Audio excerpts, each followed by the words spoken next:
hundreds of millions of computers around the world in big buildings sitting next to rivers to keep them cool. Hey everybody, this is the Engineering Podcast. I'm Adam. I'm Brian. Welcome back for another hang on the science couch. That's what I wanted to say, but it doesn't sound right. Nope, it sounds boring without the adjectives.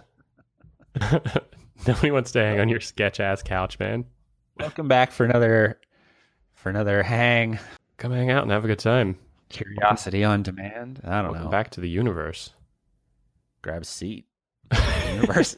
Welcome back to Zengineering, where the universe is fucking awesome. Grab a seat. Grab a seat. Join us. So, thanks for hanging out for another one. Special thanks as always to our Zengineers that throw us as little as $1 on Patreon to help keep this thing going. It really does make a big difference in the little bit of expense that it takes us to keep this thing rolling, server space, things like that. But if you want to help us out over there, go to patreon.com/Zengineeringpod. That's Patreon. Patreon. Right on. So what's up, man? Hey, buddy. So what are we talking about this week? Ooh, well, it's the second week that we're attempting to record this cast. What are we talking about again this week? And I like mentioning that because some of our casts, I think, kick off with, this is the 6th time we've tried to talk about this. We're talking about cryptocurrencies today and the underlying technologies. But really, we're going to talk about the cool aspects of something that every nerd who's listening to our podcast has probably heard of, something called Bitcoin. I feel like it's in popular culture. It's a buzzword. It's showing up in headlines. Like, even people that aren't tapped into the tech world are curious about it. But I sort of feel like it's almost a bait and switch, because Bitcoin is really complicated, and there's a bunch of stuff you sort of have to understand before you can even get your head around Bitcoin. And also, Bitcoin is a currency, which means it's tied up in all kinds of even more complicated things about like global economies and you know, the actual value of a paper dollar. And it's too, where do we start to get to what's relevant about Bitcoin, like in a normal person's life? Yeah, we're here to take you on the journey of discovery into what is all this hype around Bitcoin and what kind of potential really exists here with some bold new technologies that the internet has been exploding over recently. And I don't want to bum anyone out, but I don't think it's going to end with us telling you that you don't have to think about Bitcoin and that there isn't some kind of crazy engineering change coming in the pipeline of just how the world functions. I was trying so hard to not go universe broad right off the bat. There were a lot of double negatives in that too. You really fucked with everyone just now. But I do have to say that your characterization today is really strong. So I know everyone can't see you, but I hope they can hear it coming through your voice. I think the 7th cup of coffee has really done you well. It was an unusually long period of discussion before we even started recording today. Like, some days it's gold and we just pop it on. Well, this is a topic that you've been trying to get me interested in for a while, but it's really dense and I haven't had the opportunity or the interest because it's been overhyped. But after a couple weeks of us chatting about it, I feel like I'm finally got the stoke. Well, the problem is, even if you understand it, to pull it back to the piece that I think we need to talk about to serve the universe is it's really hard because it's just a complicated thing. Is the universe our master now? So in the name of not diverting off of Bitcoin immediately, since the title of this episode sort of promised it, like, tricked you here with this. Let's talk about why you kind of have no choice but to take Bitcoin seriously right now, even though it's an emerging thing and there's a lot of like, there's a lot of hemming and hawing about the state of Bitcoin. Like, love that it's saying. a currency, it's in circulation, at a massive volume. Like, are you looking it up right now? Like, how much how much value in Bitcoin is in circulation now? By that I mean, like, people are spending it on things, people are giving it to one another as money. It's cash. So in the last 24-hour period, the trade volume of Bitcoin, so like the US dollar equivalent of exchange, is over $100 million in the last 24 hours. So that's probably nothing compared to, I don't know what the like New York Stock Exchange or what the American economy or the US dollar looks like, but that's very significant. In the last 24 hours, $100 million in transactions has happened using Bitcoin. Huge.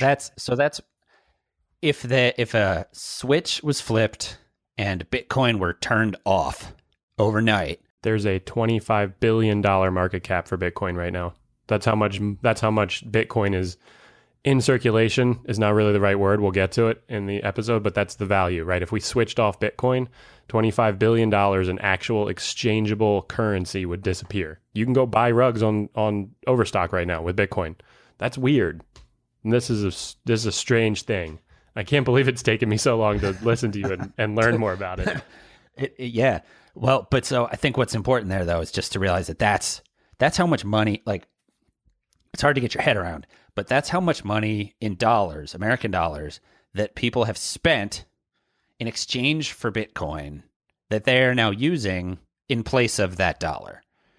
And so it's not that 25 billion like goes away and the American dollar collapses also, but there are $25 billion worth of people that if that money went away would be looking for someone's head because of the amount of money that they just lost. They'd be upset. Right? Like, they want to know who to sue. There's real investment in getting this money. You didn't just exchange US dollars for it necessarily, but in a lot of cases people have. It's an investment market. So right. It's a weird space. But it's significant. Yeah, and that's why it gets crazy, right? Because it's not even just that they traded dollars for the Bitcoins on an exchange. Like, that's one way. You can also get it by paying for the electricity to run a computer to sustain the system. This is where it gets weird and where we should probably cut ourselves off. And so what we gotta start back at is, what's the structure? Like, what's the underlying? Is it why did the internet cause this to happen? There are a couple interesting aspects of what Bitcoin is that we can then break down into kind of the history of how this came to be. So Bitcoin, at a very simple explanation, it's a distributed monetary system that's very secure and tracks transactions in a way that we've never seen in the world before. Right? So I guess the first step really is Bitcoin can't exist without the internet. Yeah, right. So we got to do our it runs on math. I'm gonna back it up to cave paintings again, essentially. The first ledgers, when people started using tick marks to track how many like shiny rocks they had in their cave to trade for fish. Okay, so let's back it up. So never mind the internet. Let's talk about the idea of a ledger, right? Like, when you watch a heist movie and they got to go chase some mobster to get the books. When they talk about cooking the books, in that kind of movie, like, what they're talking about is literally a paper book. You can look it up on Amazon. It's called a ledger book, and you look it up and it has a structure of table in it with slots for putting in a date, an ID number, a name, and a transaction. Like balancing your checkbook. Right. It's a checkbook. It's your checkbook. So that idea of a ledger is a thing to, I feel like, keep in your mind the whole time, because that's also how the internet works. When you hear somebody say a database, like, I'm a database engineer, they're a ledger maintenance person. Yeah, the whole internet, essentially. Every website, really the whole universe runs on this, but the internet in particular, like, you go to a website and you click on things and a computer tracks what you clicked on. It's like, Adam clicked on this button over here and it made this thing happen, so I'm going to record it. And the next time he comes back to the site, I'll remember that he clicked on it, and then I'll make the site do the thing that he clicked on it for. So you're just tracking, or he's going to put in his name, and then I'll remember his name's there, and I'll display it next time he comes back. Well, and when you say tracking, you don't mean it in a creepy sense, right? Like, I think the thing that I think of when you say tracking is like, oh, they know what I'm doing. It's like, no, the computer is just paying attention. Well, they do know what you're doing, but it's not creepy. We don't want to talk about that because it sounds creepy. The point is, they have to know what you're doing, because if they don't, the internet can't exist and we can't have all the cool things that we want. Like, Amazon needs to know that you clicked on that button so it can do all the proper things that are supposed to happen when you click on that button. It's just like your TV knowing that you clicked the power button, but your TV's not connected to other TVs, so no one's worried about it. But so what's kind of interesting there is this. So a website is made up generally of a chunk of code that explains what that button is supposed to do when you click it, and then a database that contains all of the associated information that's being gathered or passed left or right, or all of this stuff that's not the function of the site, but the actual data. Yeah, it's and like that's how all it kept works. What your information about you, your user, and then kind of what you've done on the site to make sure that the site continues to function properly. Like if you're on, think of Spotify, for instance. Spotify is full of transactions. You create an account there, you log in, you pick a username, you give it your email and a password, and then you log in and you like listen to music and you like songs. And as you do that, Spotify tracks that information so they can play songs you like more often, and so that you can go back and look at a playlist. And so it's just, most websites really break down to that conceptually. They're just systems where they're kind of tracking interaction, and they provide a service based on stuff that you do with them.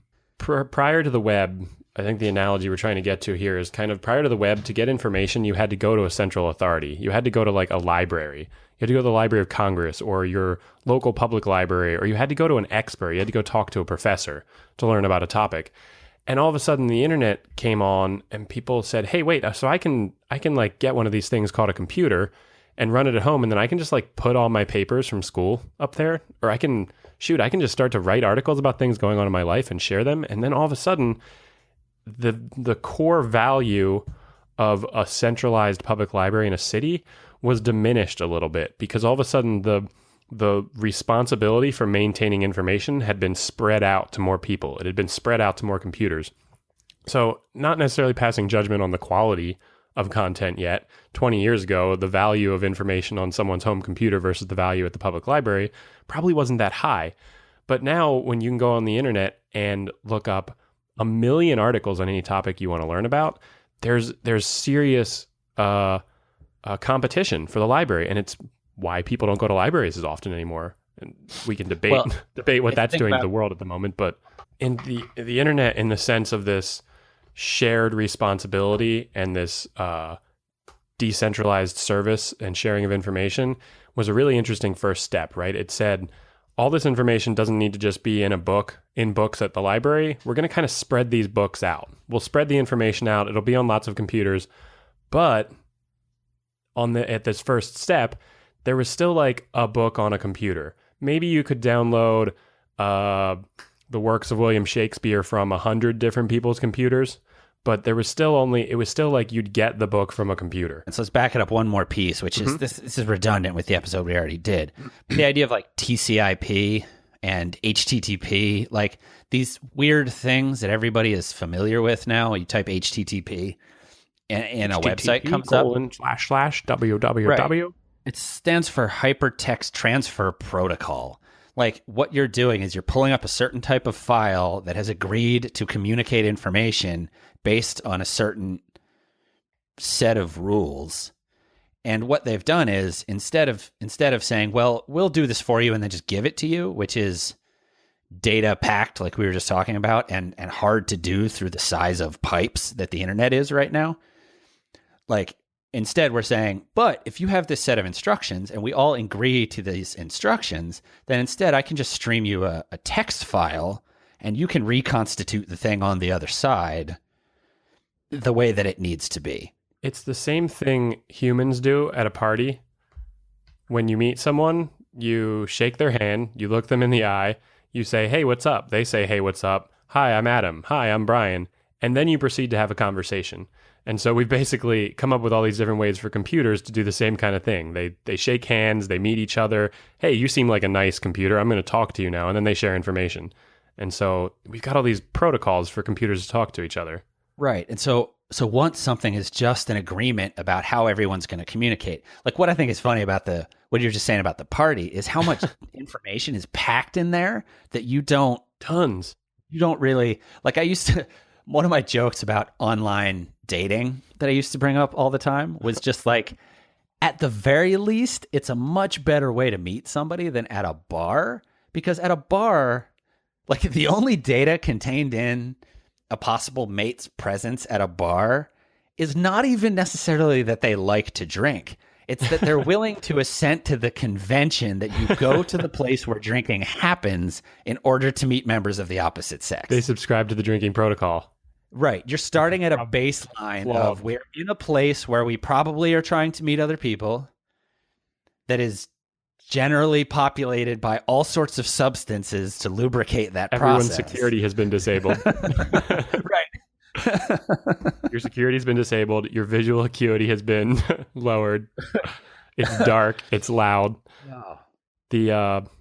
From a data analysis standpoint, what a terrible way to meet people. Well, I think it's really interesting that you mentioned there the amount of information that's exchanged when you meet someone, because that is what's happening when you go to a website. The same thing happens. You don't see it in your web browser because it's abstracted. You don't need to know that all this information is being exchanged, but all this explicit information is going back and forth. Hey, what are you? Are you a web server? Can I get a web page from you? Yeah, I'm a web server. Okay, what software are you running? What version are you running? What are you going to send back to me? Here's what I'm looking for. And you do the same thing in a conversation with someone. When you meet someone, you're evaluating like, oh, he's wearing a red hat. I have a red hat. I like red hats. Could we talk about red hats? The hat says Boston on it. Okay, we can talk about the Red Sox. We can maybe talk about the Red Sox. And then we're super let down when I explain to them like, oh, it was a gift. I don't. Oh, no, my computer protocol doesn't work the way I expected it to. The software versions don't match up. I'm going to slowly back away. That happens all the time in conversation. Yeah. And that happens with computers too, but they don't then feel bad. They just disconnect and go do something else. Right. It's not or they just sit there idly, which is what nerds do at parties. So the web is a communication protocol. You're able to kick a certain amount of processing down the road, or a certain amount of sort of data handling. Like there's all these problems that are hard to do at a big volume, that if you can come up with just a communication protocol for how to do such that it solves any given problem, you can diffuse this system where it's not a server's central job to hold a movie file or a music file and send it to you. If you can come up with a system where the fact that the dude next door to me, like in the apartment next door, also has that file can be of service, then now you've only got to pitch that data, that electricity through a cable to me from that distance, instead of from 100 miles away at the server that I just talked about onto my computer, which is it's funny to talk about because it's electricity and it's the speed of light, but it still takes longer to get from 100 miles away to my computer. And it uses more of it. Next door to my computer. So it uses more electricity. Tons more. Right. Tons. Damn it. I'm not supposed to say tons anymore. And so my brother's been calling me out for episode after episode. It's very nondescript. It's not the correct unit ever. A lot. Yeah, that's fine. The problem with tons is it's got a colloquial meaning, but it actually is a unit of measurement. Totally. Yeah, it's very misleading. You said a whole lot.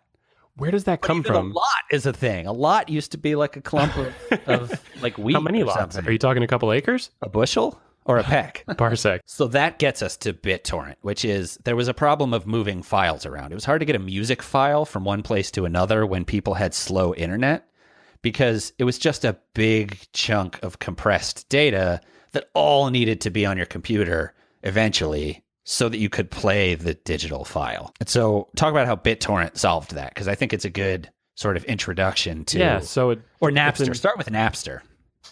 That's the one everybody knows, right? Napster killed the music business. Napster's the same thing that happened with books, but it turns out that you don't get the same kind of instant gratification from reading a 500-page novel that you do from listening to a 3-minute song. So the internet came on, and all of a sudden, all this information that was like sitting in books and sitting places was like started to be distributed around computers. People could share information. Then someone said, all of a sudden, we had both the bandwidth and the file types were created to digitize music. So all of a sudden, music no longer small enough, make them smaller. It was small enough, and it was a digital file that you could put on a computer, a digital device, MP3s, essentially.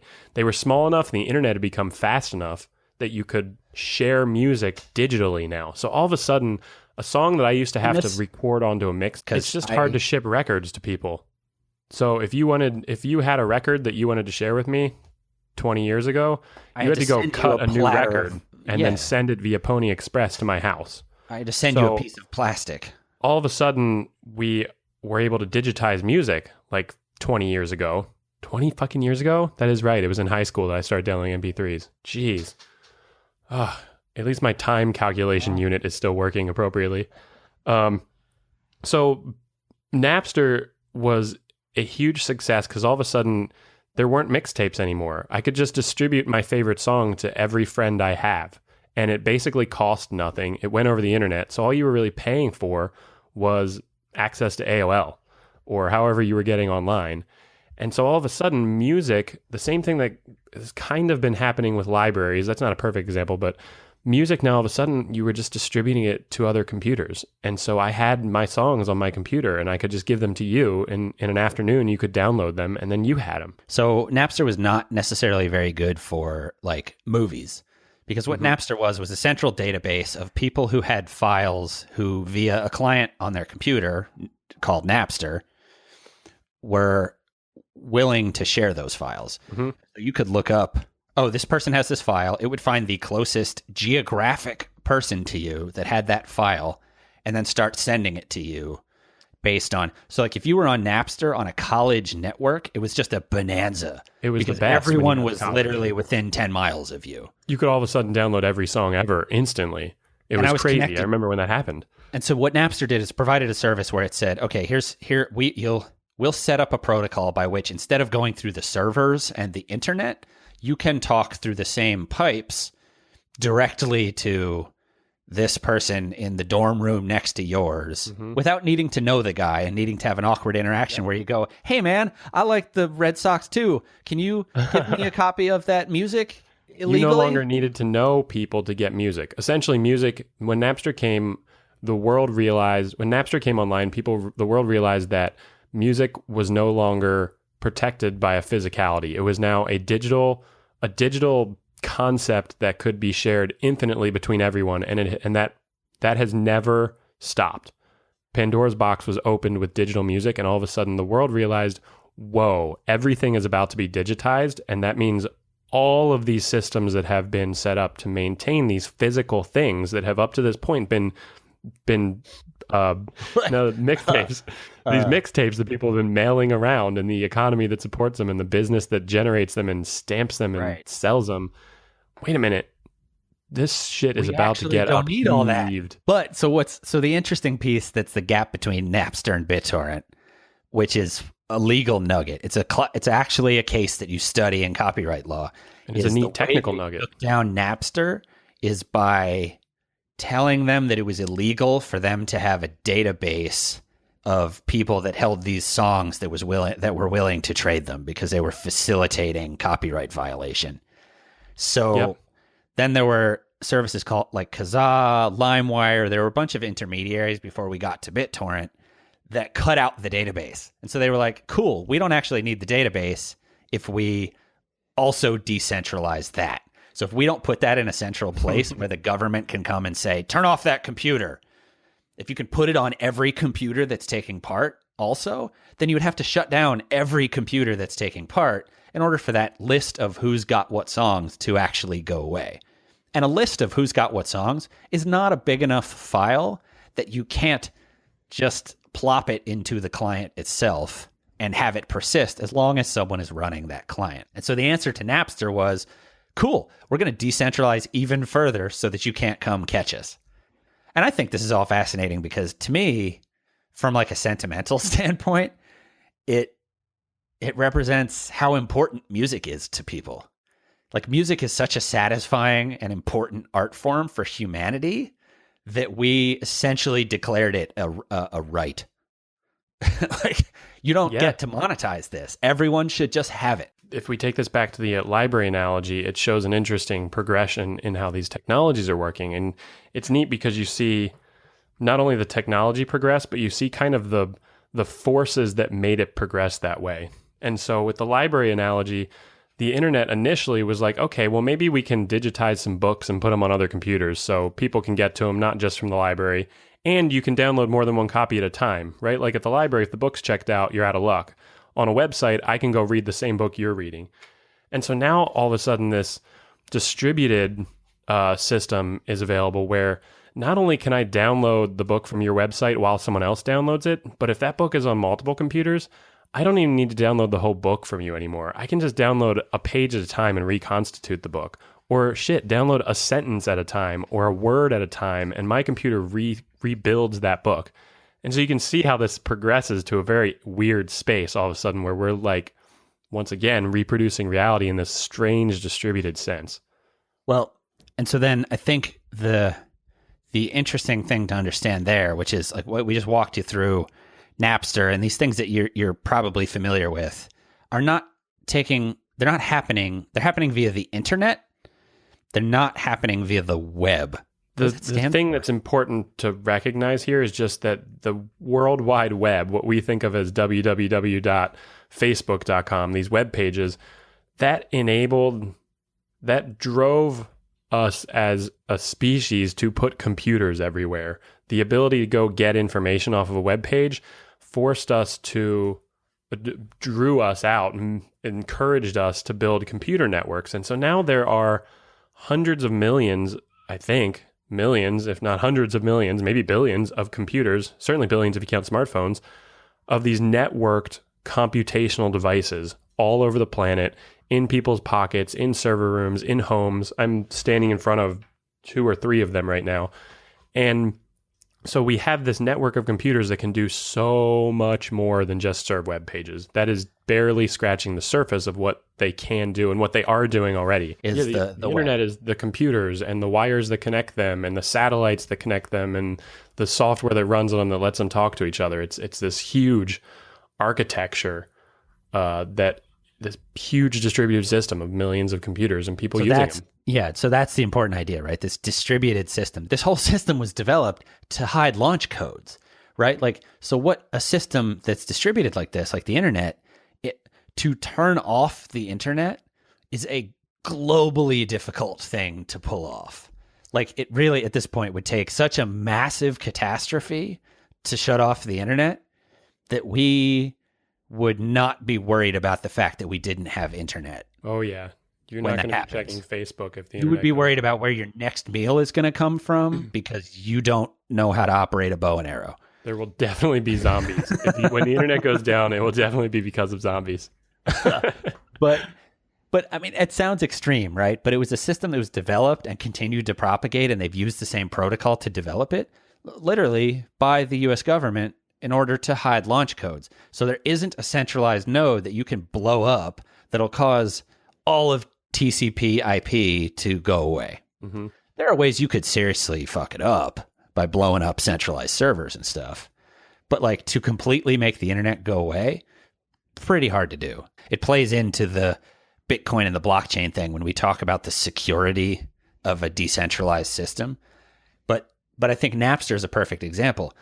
Nobody's trying to take down BitTorrent. The extent to which the government is still trying to take down BitTorrent because it facilitates piracy, they're still just doing the same thing they did with Napster. They're taking down the websites that allow me to know the BitTorrent address that I should take down BitTorrent in order to steal a thing. But they can't take BitTorrent down because you would literally have to take out 1 billion computers all at once. Seize every computer on Earth that's running that software, and it's millions, if not hundreds of millions of computers. So it's been essentially...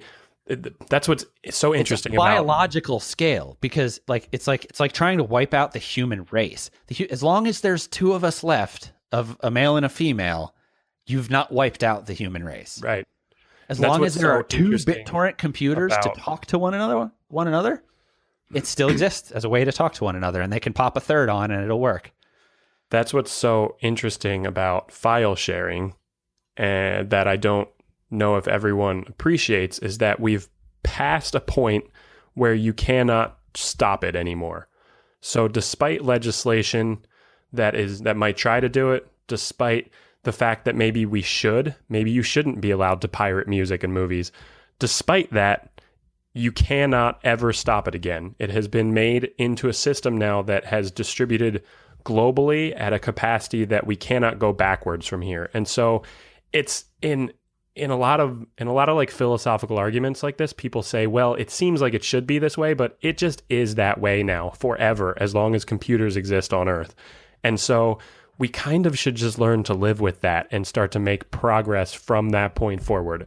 That's why we're here. Damn right. Welcome to Zengineering, folks. Pull up is awesome. So I think talking about Napster and all that stuff gets you to this understanding of sort of it's a good way to get your head around a place where a decentralized network exists already, and you can see pretty easily how they've failed to take it down. Like, you heard about Napster getting shut down, but you haven't heard about BitTorrent getting shut down, to the point that people have maybe forgotten that you can pirate music because it's gotten so quiet and easy to get it via the legal means. But you can still pirate anything you want, anytime you want, if you know what to do, because the underlying thing that they were using at the time that the music industry got shaken up hasn't gone away, and they can't make it go away. So let's talk about, never mind the underlying tech. Let's talk about a web service that everybody uses very frequently, like Facebook. Mm-hmm. I have to log in to get into Facebook. Mm-hmm. And if I don't log in, I can't see any of the things that are on Facebook.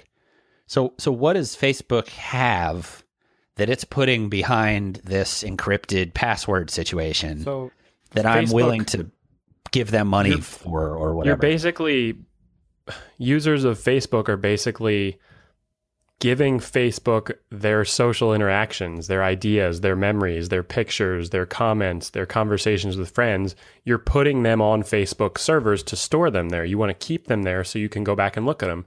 Facebook, I always have described it as like a family photo album, but for the whole world, and not just for family. It's for everyone you've ever met that you are friends with.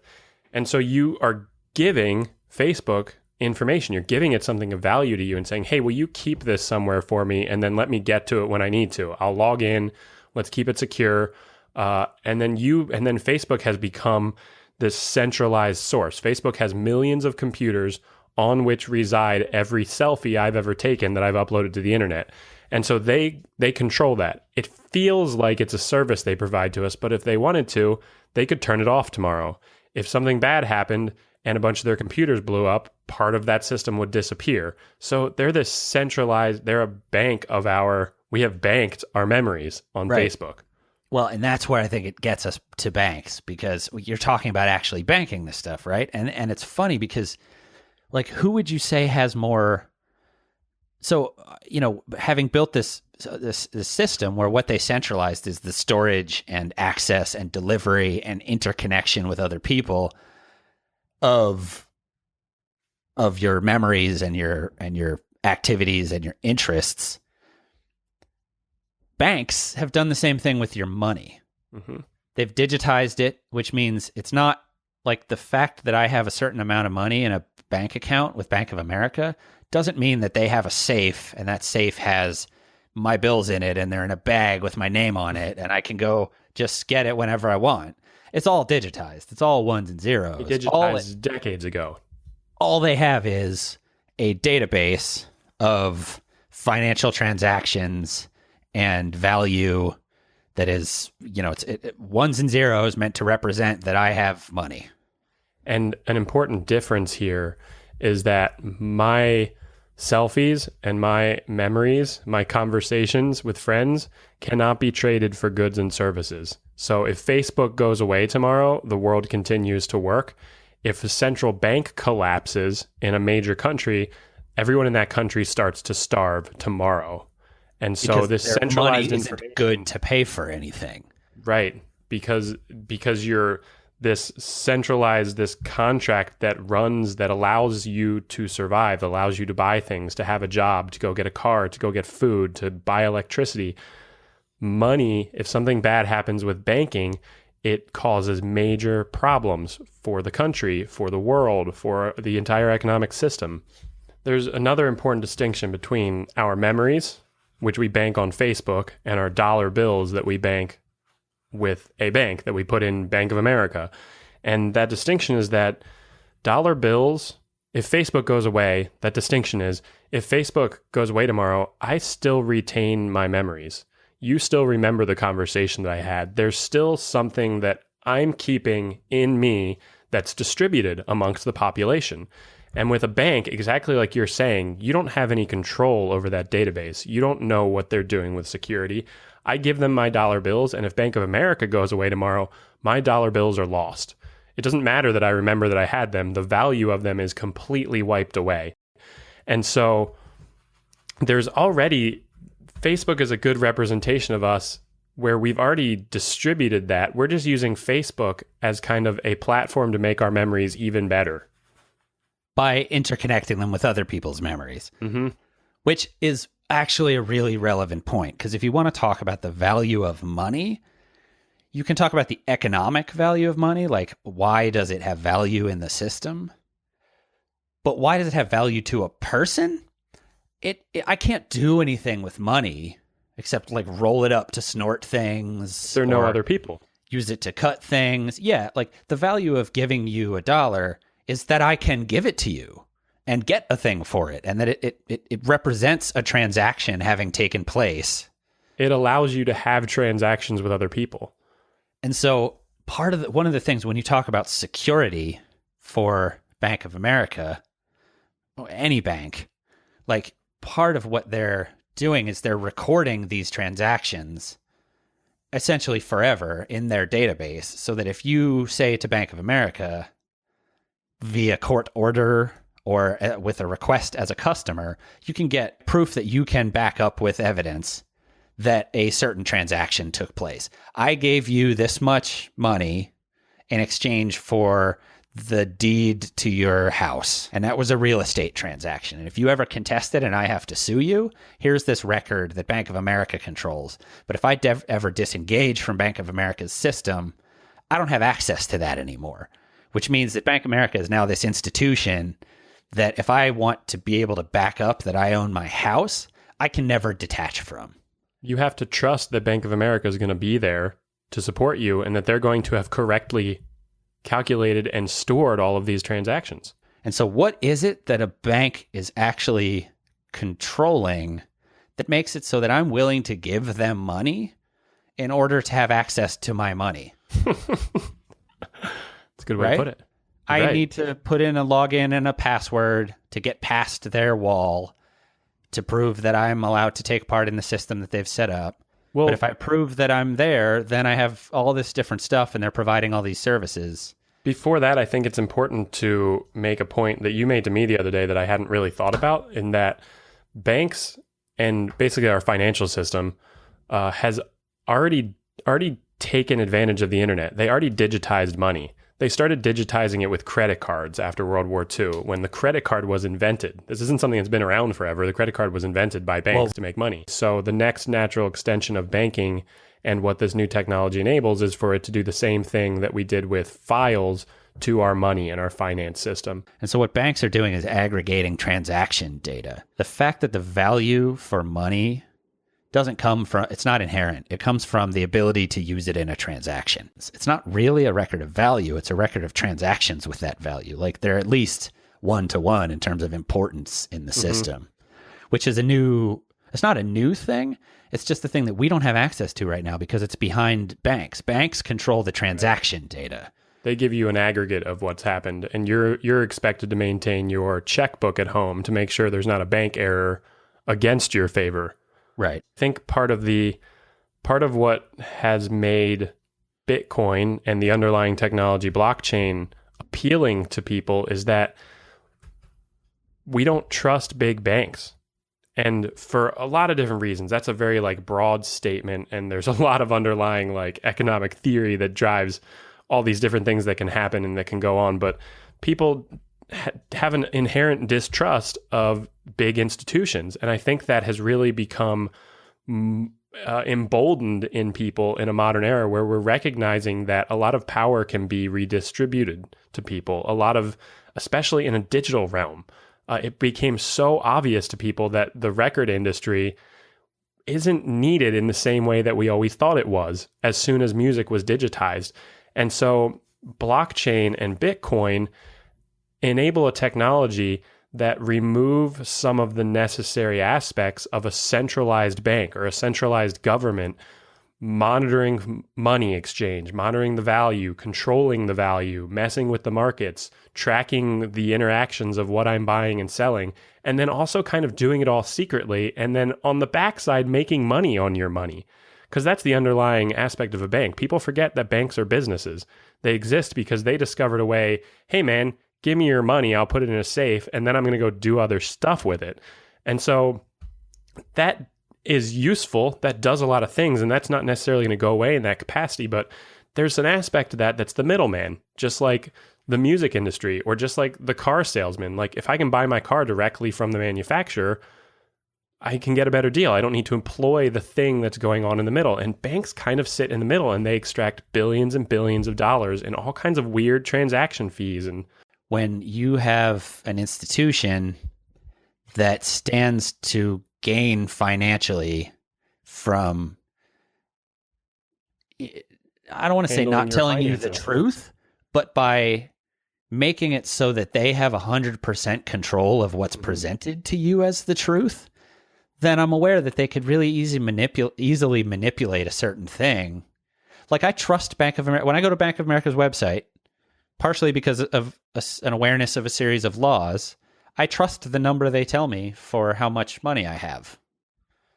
But I could go sign in tomorrow, and with a tiny little tweak in a database, that number could be different. And then I would want to call them up and go, hey guys, what happened here? And they could just never take your call. Right. What would you do about it? Good luck. Yeah. Your bank account now says zero. Sorry. I don't know, man. Manager's not here. But I guess like what I'm trying to get to is the idea that if what they're really controlling is this transaction data, this trust in the fact that this representation, this number that they have in a database that I see when I log into the website actually represents the amount of dollars in wealth I have associated with my login, which is then through the bank associated with my like identifiers, like my social security number. Your soul. A way to solve that problem would be to just make it all public.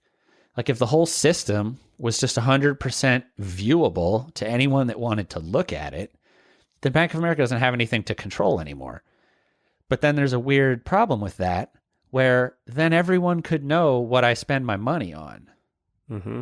You know, which for one, like governments really don't like, but I don't really like that either. I'm ashamed of how much candy I eat. You know, I was going to go to candy too, actually. I was going to go in the ice cream realm, though. But so the blockchain, the underlying thing with Bitcoin, solves one of those problems.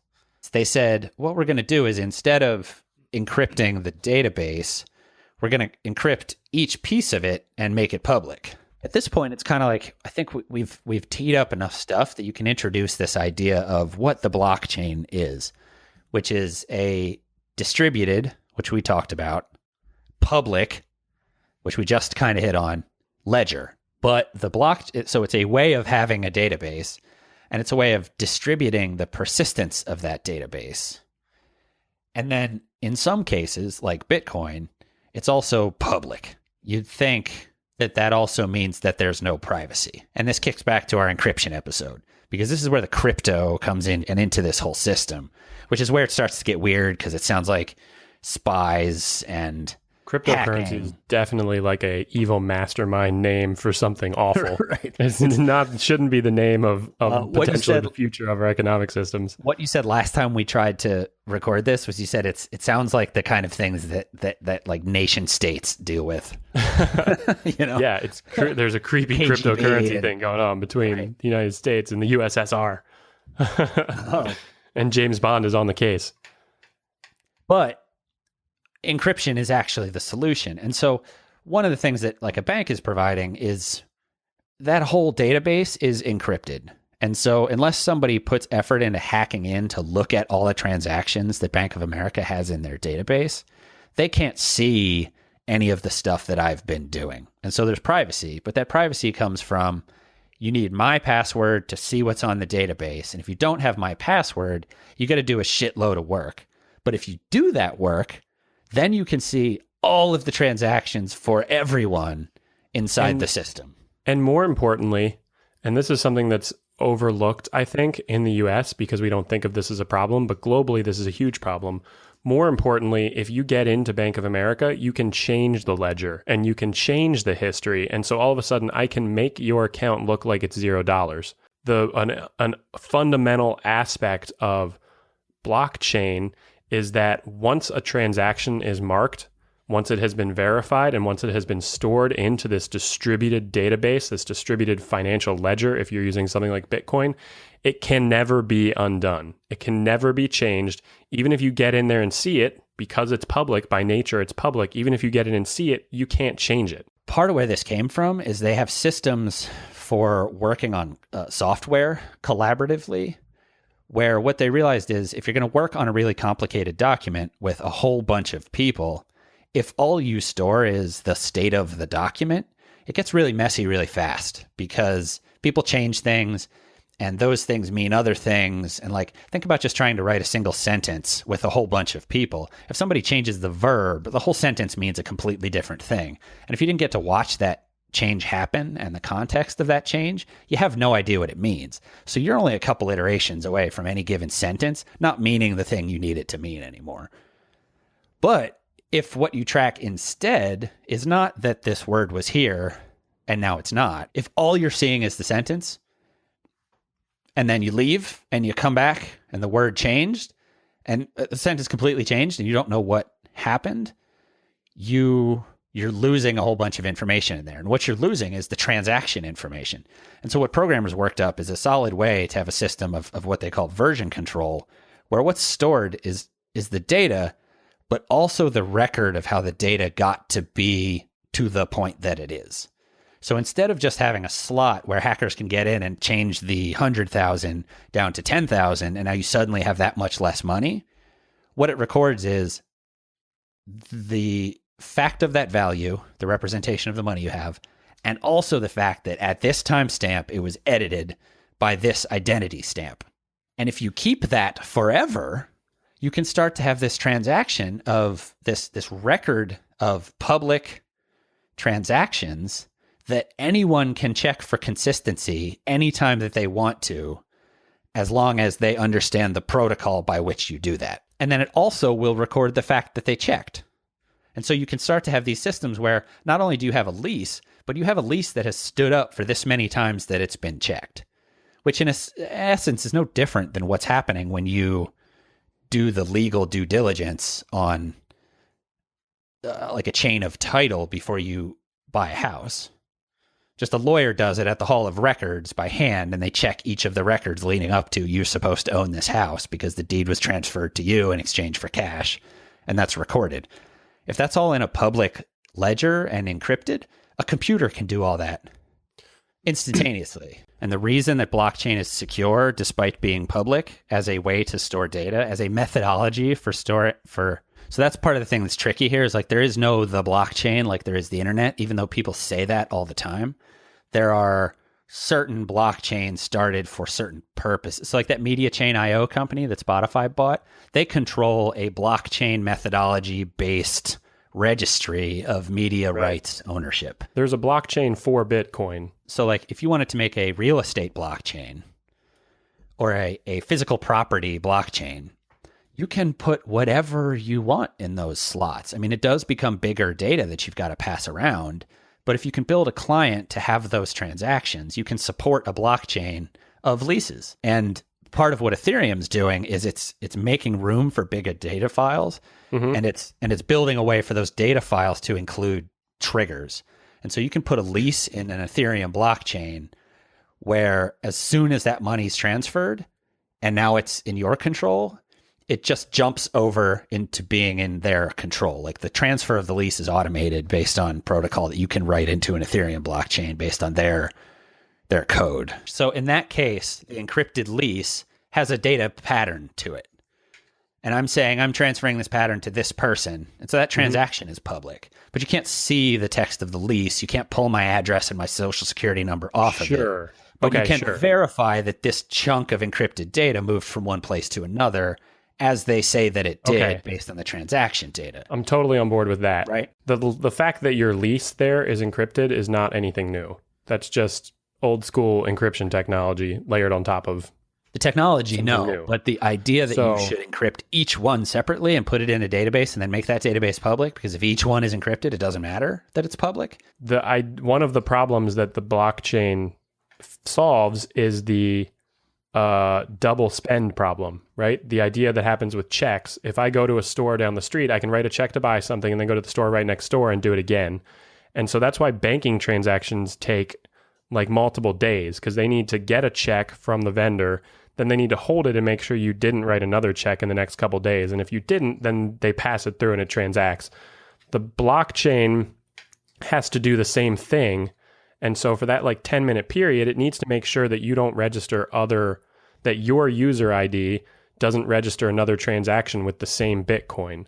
And so inherently, those transactions have to be public forever, because I have to also be able to go back into previous chains and make sure that you didn't transact that Bitcoin a long time ago and are now trying to do it again. And so just the physical transaction, like, it doesn't need to be Bitcoin either. It just the transaction of like land, right? It needs to show that property A was transferred 7 blocks ago, and I need to be able to go look that up. Well, and so this is the part that's interesting, right? Because the question is, how do you give up if you can come up with a system to give up access to the transaction information that you just talked about without giving up the privacy of what that transaction was about, then you create a system where you can automate this whole subset of things that banks and lawyers and other people handle for us right now that are all bound by other things that create trust for us, because you can bring a malpractice suit against the lawyer. You can sue a bank. Like there are all these mechanisms that make it so that we trust these banks. Right. If the whole thing is just public and computers can do it with the same way that we were talking about conversations at parties, then you can just have them check automatically. And if it doesn't match what it's supposed to match, they just return a big red X. And you just go, I just checked and something's bogus here. I think we did a really good job of describing how the same technology just happened with music. I think we should jump back. So now we have, if you take the library analogy, banks do this, blah, blah, blah. And this new all that technology we just talked about with distributed file sharing for music is now applicable to our financial systems or contracts. And literally, let's just do what you always tell me to do. Let's just state the facts. It's secure. There's an interesting trade-off of like public and private that you get for this other type of security. The important security here is that the transactions are locked in forever. And to get that capability, you have to unlock what the transactions were. That's the trade-off between traditional banking, where you can't see the transactions, but they can change them. Now you can't change them, but we can all see the transactions. It's like the inevitable trade in the system. And it functions on the distributed system that file sharing functioned on. So the idea that we can now share every song in the world that's the warm and fuzzy, I think, that we layered in, that we did a really good job with, is that now we can do the same thing that happened with music, but with the financial system. You can see what's going on, which bigger implications could be we could avoid horrible real estate problems. Well, and so maybe real this estate is for, bubbles. Right. So maybe this is the idea that, so the same thing that happened with music, because it was a system that was that important to us, we've done, is happening to banks and is happening to financial systems. And there's this interesting flip-flop where what happened with the music system was we said, I'm not going to hide my ownership of this file anymore. I'm going to tell everybody about it, and I'm going to tell them that they can have it if they want. So it made this piece public. And what you could conceivably do with banks is flip this idea, like that you said really well, of currently you can't see the transactions, but you can see the bank telling you that they happened and you're trusting the bank. If you flip that to you can see everything, but it doesn't mean anything to you, it means that you can verify transactions without giving up any of the security. That is, you don't want people to know what music you're listening to, essentially. And they can't change transactions. And they also can't That's the big trade-off. Transactions, because they're... Right now, we trust Bank of America because it's the Bank of America, whatever. It's got an American flag as its logo. But if we lived in a small country or something bad happens in our country, we might not be able to trust Bank of America. If they make a mistake in their transactions, there's nothing we can do about it. And so this trade-off to make the transactions public, blockchain, Bitcoin, allows us to all of a sudden make sure that those transactions are locked in stone forever. Right. And that idea of like the too big to fail is definitely a term that people have heard. Well, like what happened with the financial bubble that we ran into is we found out that they aren't actually too big to fail. They almost did. And the term too big to fail came from the government saying, oh man, if these fail, like we have a crisis on our hands. We're going to give them a whole bunch of money and bail them out so that they don't fail, so that this whole system doesn't fall apart. So like the idea that, oh, well, the banks won't fail, that's not true. That central authority that controls this whole thing could go away overnight, like it has in Venezuela. And if that happens, your money isn't worth anything. So it's not just, and I don't mean it like, it sounds like when I start to talk that way, it sounds like I'm getting into this like overthrow the government territory. I'm not.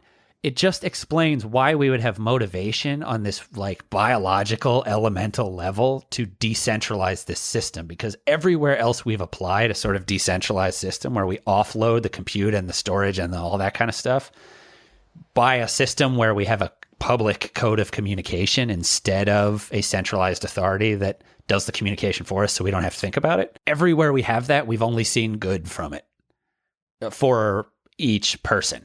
For the individual. Right. For the common person, industry. Right? Not for the centralized system. Yeah, for the music industry, not so much. It's upheaval for the centralized system, which then also can cause problems for the individual, but it kind of feels like we're headed in the right direction.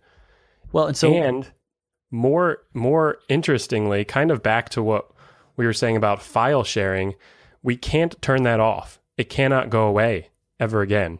It exists now, and because of its nature, it can't be killed. It's like going to try to kill every oak tree on Earth. It's very, very difficult to do, and it doesn't really happen. Although humans might be very good at killing certain species. The same thing is happening with banking. As these technologies get applied, it's decentralizing, and you can't stop it. Right. And so Bitcoin is an application of this that is meant to disrupt banking. And the reason that I'm always like, no, but you have to talk about it, even though it's weird, is because I don't know if Bitcoin is the answer, and nobody wants to commit to that when they talk about this stuff. I mean, like thought leaders, but something like it is the answer. And it's gonna roll over just like the music industry, where we're suddenly gonna be like, so the thing I guess to talk about with money is we talked about the value of money being in the transactions that you can do with money, not like inherent in the thing. It is in some sense inherent in the system, in that the money has value because it represents the fidelity of this system and all that stuff. But that's like economics and for another episode. What the transactional piece is anything that is essentially an economy of transactions. So like break that down. Forget the cash. Forget the representation of value that we're trading for a physical thing. Like it's a transaction if I trade you goats for corn. So this type of behavior and our ability to decentralize it is applicable on some level to anything transactional. So if your job as a lawyer is that you process contracts all day and you read through the contract and you go, yep, that lines up. I will certify that it lines up. We're good, which is what a lot of lawyers get paid for. If you have a system like this that's public in the way that we're talking about, you don't need those lawyers anymore. Computers can do it with 100% certainty and not pass it off to a human until they've already done the piece that would currently cost somebody thousands of dollars. Now that's going to be borderline free.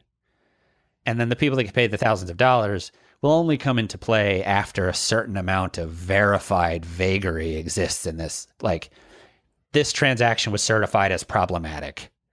And so there won't be lawyers who just do transactions for like a deed to your house where all they're doing is going, oh, yep, everything's shipshape. Give me my money. Have your house. Like, the computers will do the shipshape part. And then the people will only come into it when we're beyond the computer's ability to figure out what the the solution to the mismatch is. Right. It's another technology that furthers the removal of the middleman. And we really mean middle people, the middle person. Right. And since all of the things that we do in the modern world to generate value and money and buy things, since none of them are really real things that matter, what really matters is like your family and the hugs you get from your brothers and sisters and parents. And so those things aren't going away, but all this other nonsense is going away. Like what you build, it's a big jump there, but that's yeah. I mean, and that's why like we got to do further episodes with better experts to talk about how the blockchain and stuff actually functions, right? But like I think what we got you caught up to is the idea of a decentralized system of communication and storage with persistence layered on top of it. And this idea that if you record it forever, and as long as you keep adding people to the system, which we do by having babies, the system will persist. Like we end up with this record that you can use to be able to offload to computers a whole bunch of stuff that we consider, like we think of as knowledge jobs right now. Mm-hmm. And so then what do you do with that life? Like we are so close to there being, I shared an article a while back called The Useless Class. And it was about how we're about to have a rollover where there's a whole lot of people with skills that currently make the money that they then use to get the hugs from their family, like because they keep the family alive. Those jobs are going to go away unless we actively decide to not have them go away, which is back to the genie back in the bottle problem you're talking about. Right. Like once we make that go away because a computer does it better, we can't. No, it's just maximize capitalism doesn't support this. You're right. Socialism does in our world. So we're at a position where the ideology of an economic or political structure that the world has fought over for a long time that hasn't really been successful yet in a broad sense is kind of the direction that we have to head. And if you look at our capitalistic society, it's not pure capitalism at all. It's a joke. Right. The street light doesn't function if you don't pay taxes for someone to put a street light in. So it's always been transitioning that direction, but these technologies are coming on so fast that all of a sudden people who don't expect to be out of a job, like lawyers and doctors, are going to be out of jobs. The people at the top echelon of society who have always been so protected because of their skills and their knowledge are going to be out of jobs. It's not just people anymore who have to swing a hammer in a mine for their job. It's all of us. And so blockchain in particular and Bitcoin in particular forces us to look at our financial system, something that is so foundational to everything that happens on Earth. And it's going to be turned upside down. The whole idea of supply and demand is turned upside down by these technologies. But it disrupts like worldview level things about how much your time is worth if you're a lawyer and you spend time working on a project. And it makes you realize that your time actually isn't worth any more than that other person's time. And you were just being a douche. Bam. I'm going to continue to take advantage of the fact that my time is currently valued more than certain other people's. As am I. But we've got to face that conversation. Like it's funny. It's hard. How do you face that when you're so aware of it, but then you also feel compelled to take advantage of it? The podcast you sent me where I think it was this lady who founded like a Bitcoin research institute. Brilliant. I could barely follow anything she was saying. She used like 50 words I've never heard before. We'll put it in the show notes. These technologies are so profound now, and their impact is so incredible that just the confusion of the world and the astoundment, if that's a word, of the fact that we now live in comic book land. We live in fantasy where people are investing in asteroid mining. Like right now, people are investing hundreds of millions of dollars in flying private spaceships out to mine asteroids and bring precious metals back to build robots, like to build better computers so that we can continue to grow this system. We're sitting at a shift for humanity that is about changing the whole way we conceive of the universe. But we're also like, it's just kind of happening without us. Like there isn't it. You don't have power to resist it And so then you end up having this conversation where people want to say, no, it can't be that way, because if it is that way, I'm not in control of it. We were never in control. I once again am compelled to hold up the picture of the Borg, the little tiny Borg, little tiny locutus of Borg that I keep on my desk as a reminder that resistance is futile. I've got an article. Learn to meditate, because this is how it's going to be. And if it stresses you out, they don't seem unhappy with the Borg. There is no concept of unhappiness. Just join and hang out on that cool cube. It's huge. There's plenty of space. What was the context earlier where you were talking about feelings? I don't remember if that was recorded or not. Feelings? It was when we were talking about the party. You were like, and then he says that he doesn't like the Red Sox, and then your feelings are hurt. The Borg doesn't have feelings. The Borg doesn't feel bad. They don't have feelings. They just go talk to the next Borg. Oh, that sounds terrible. No problem. I feel like this is a great tee up for the third artificial intelligence episode, because the third artificial intelligence episode that we keep putting off because every time we read up on it, like the shit is changing so fast that if we put it off for a week to read a few more things, we have a completely different thing to talk about. Like the topic has changed in the time that it takes us to do a different episode and then get it to you. And then that's a true reality right there of something incredible that's happening. What it really comes down to with artificial intelligence as a conversation in the third episode, past the pieces we talked about, is emotion.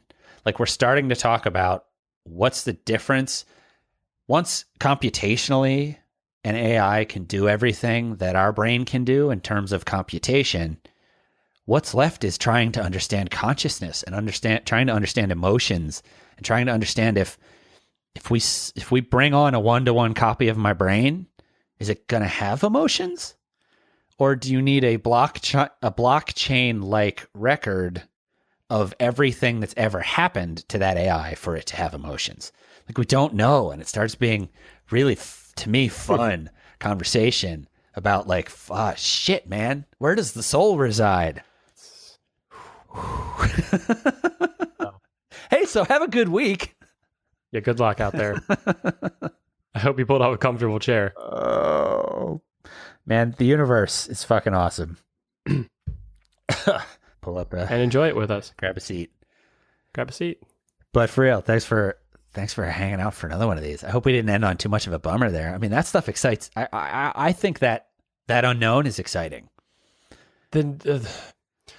There's no bummer to be applied to this stuff because it's so big that it affects absolutely everything. It affects you in good ways, in bad ways, it destroys lives, it creates lives, it destroys businesses, it creates industries. Like this stuff is just so grand at this point. The idea that someone can publish a paper 20 years ago or 15 years ago that outlines in like 5 pages a mathematical process for upheaving the world's financial systems is staggering. And so the infrastructure that sits under that is just, it's unbelievable what is happening right now in the world with our technologies. I'm flabbergasted. Absolutely flabbergasted. I feel like you said that word like you had it on a Post-it under your monitor and you've been trying to find a place to say it. I was gobsmacked. Anyway, thanks for hanging out for another one. Don't be bummed. This stuff is exciting. This stuff is great. We don't need that last piece. We had it. Just wrap up. Special thanks. Wrap up and get out of here. Special thanks, as always, to our Zengineers who throw us as little as $1 an episode to help keep the ship afloat here so we can hang out on the ship and we can have these ridiculous conversations. I'm Adam. I'm Brian. Enjoy your ride on the Borg ship because it's probably really nice on there. Didn't he like wink in an episode or something? As the cutest? Wink or wank? I don't think the Borg need to wank. Okay. Oh man, just stop resisting. For this simulation.